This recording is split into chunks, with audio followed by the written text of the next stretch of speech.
তা'বুদুন অর্থ কি হবে?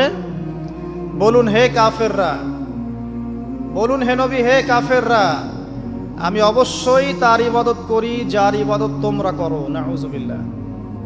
আমি কি বুঝাতে পারছি ভাই?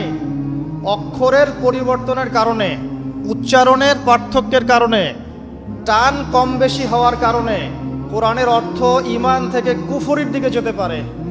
কথা কি বুঝতে পারছেন? অতএব যারা কোরআন তেলাওয়াত করা শিখেছেন আবারও শেখেন, শেখার কোনো শেষ নাই। যদি এখন আমি কোরআন তেলাওয়াত আপনাদেরকে ধরি, দেখা যাবে অনেকের তেলাওয়াত ভুল পাওয়া যাবে না? অতএব এই রমজান মাসটাকে কাজে লাগান, রমজান মাসে কোরআন তেলাওয়াত করা শেখেন। ইমাম সাহেবের কাছে শেখেন, মুয়াজ্জিন সাহেবের কাছে শেখেন, আলেমের কাছে আসেন, মাদ্রাসায় যান। যদি এগুলো সুযোগ না থাকে, অনলাইনে অনেক কোর্স করানো হচ্ছে, অনলাইনে কোর্স করেন।